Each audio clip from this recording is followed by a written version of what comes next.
नमस्कार दोस्तों, स्वागत है आपका आपके अपने YouTube channel success point Saidpur में।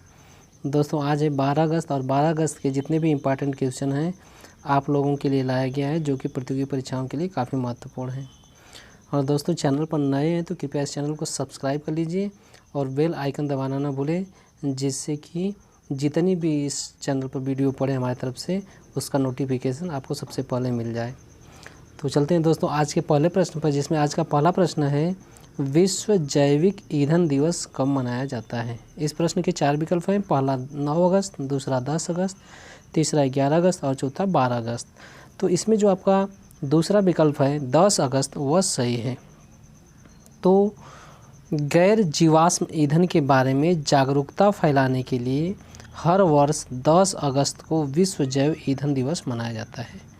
जैव ईंधन मनाने का मुख्य उद्देश्य 2030 तक 20% एथेनॉल मिश्रण तथा 5% बायोडीजल मिश्रण तक पहुंचने का उद्देश्य है।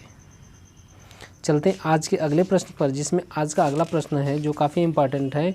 कौन सा देश कोविड-19 की पहली वैक्सीन का रजिस्ट्रेशन के लिए 12 अगस्त को तैयार है। इस प्रश्न के 4 विकल्प हैं। पहला जापान, दूसरा अमेरिका, तीसरा रूस, चौथा चीन। तो इसमें जो आपका तीसरा विकल्प है रूस वह सही है। तो जैसा कि आप लोग जानते हैं कि इस समय कोविड-19 महामारी पूरे विश्व में भयंकर रूप धारण कर ली है, जिसका अभी तक कोई पूर्णतः इलाज नहीं आया है। इस बीच रूस की पुतिन सरकार ने दावा किया है कि वो विश्व की पहली कोरोना वैक्सीन बना ली है। पुतिन के अनुसार रूस में तैयार वैक्सीन क्लिनिकल ट्रायल में 100% सफल है तथा यह भी दावा किया जा रहा है कि इस दवा का कोई साइड इफ़ेक्ट नहीं है, जिसका रजिस्ट्रेशन 12 अगस्त 2020 को होगा। जबकि WHO के अनुसार रूस ने सही दिशा निर्देशों का पालन नहीं किया है। ऐसे में इस वैक्सीन पर विश्वास करना मुश्किल है। चलते हैं आज के अगले प्रश्न पर, जिसमें आज का अगला प्रश्न है, कौन सा राज्य इंदिरा वन मितान योजना शुरू किया है। इस प्रश्न के 4 विकल्प हैं। पहला उत्तर प्रदेश, दूसरा दिल्ली, तीसरा छत्तीसगढ़ और चौथा केरल। तो इसमें जो आपका तीसरा विकल्प है छत्तीसगढ़ वह सही है। तो छत्तीसगढ़ के मुख्यमंत्री भूपेश बघेल वनांचल क्षेत्रों के गांवों को स्वावलंबी बनाने के लिए इंदिरा वन मितान योजना शुरू किया है। इस योजना के तहत 10,000 गाँवों में युवाओं का एक समूह गठन किया जाएगा और उन्हें वन प्रबंधन का अधिकार दिया जाएगा। चलते हैं आज के अगले प्रश्न पर, जिसमें आज का अगला प्रश्न है, किस देश के प्रधानमंत्री हसन दियाब ने इस्तीफ़ा देने की घोषणा की है। इस प्रश्न के 4 विकल्प हैं। पहला भारत, दूसरा लेबनान, तीसरा चीन और चौथा अमेरिका। तो इसमें जो आपका दूसरा विकल्प है लेबनान वह सही है। तो लेबनान की राजधानी बेरूत में हुए भीषण धमाके के बाद जनता में आक्रोश हो गया है और जनता जगह जगह जो है धरना प्रदर्शन कर रही है, जिसके कारण वहां के प्रधानमंत्री हसन दियाब ने अपने पद से इस्तीफ़ा दे दिया है। दोस्तों अगर चैनल पर नए हैं तो कृपया चैनल को सब्सक्राइब कर लीजिए और वीडियो को लाइक शेयर कमेंट अवश्य कीजिए। चलते हैं आज के अगले प्रश्न पर, जिसमें आज का अगला प्रश्न है, किस राज्य में पहली रेशम प्रशिक्षण व उत्पादन केंद्र स्थापित किया जाएगा। इस प्रश्न के 4 विकल्प हैं। पहला उत्तराखंड, दूसरा छत्तीसगढ़, तीसरा असम और चौथा अरुणाचल प्रदेश। तो इसमें जो आपका चौथा विकल्प है अरुणाचल प्रदेश वह सही है। तो अरुणाचल प्रदेश के आदिवासी गांव चुल्लू में देश का पहला रेशम प्रशिक्षण सह उत्पादन केंद्र खोला जाएगा। इस केंद्र में हथकरघा, चरखा, सिल्क रीलिंग मशीन और का युद्ध स्तर पर तथा युद्धरत ड्रम जैसी मशीनरी स्थापित की जाएंगी। चलते हैं आज के अगले प्रश्न पर, जिसमें आज का अगला प्रश्न है, किस राज्य ने सन 2020 से 2023 के लिए राज्य औद्योगिक विकास नीति शुरू की है। इस प्रश्न के 4 विकल्प हैं। पहला मध्य प्रदेश, दूसरा आंध्र प्रदेश, तीसरा महाराष्ट्र और चौथा दिल्ली। तो इसमें आपका जो दूसरा विकल्प है आंध्र प्रदेश वह सही है। तो आंध्र प्रदेश के उद्योग मंत्री मेकपाली गौतम रेड्डी ने नई उद्योग नीति को जारी किया है। इस उद्योग नीति के अंतर्गत नई इंडस्ट्रियल पॉलिसी मेगा प्रोजेक्ट निवेशकों को अतिरिक्त छूट दिया जाएगा तथा SC, ST, OBC और अल्पसंख्यक महिला उद्यमियों को विशेष सब्सिडी दी जाएगी जो सूक्ष्म व लघु उद्यमियों के लिए मददगार साबित होगी।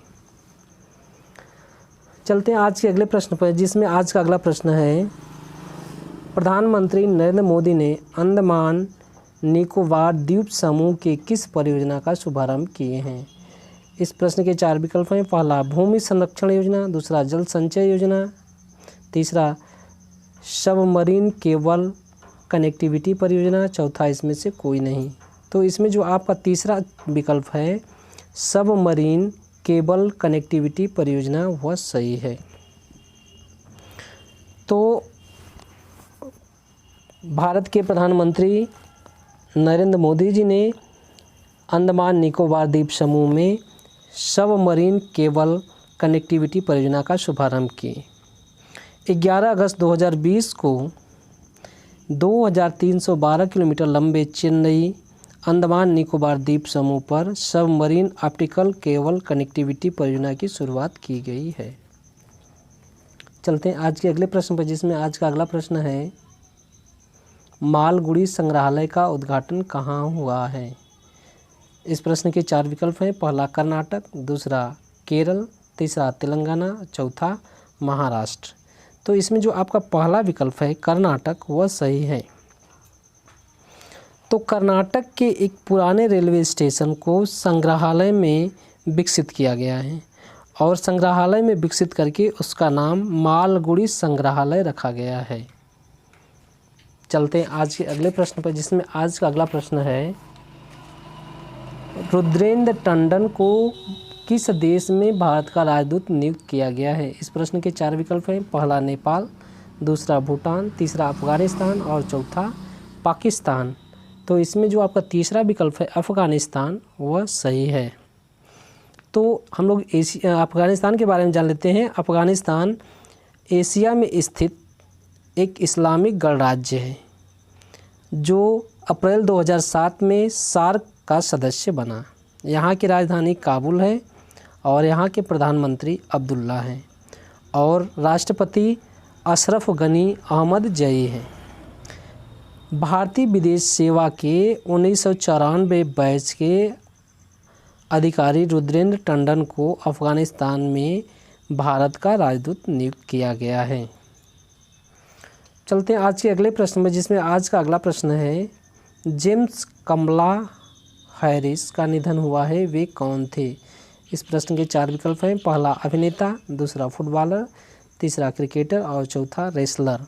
तो इसमें जो आपका चौथा विकल्प है रेसलर वह सही है।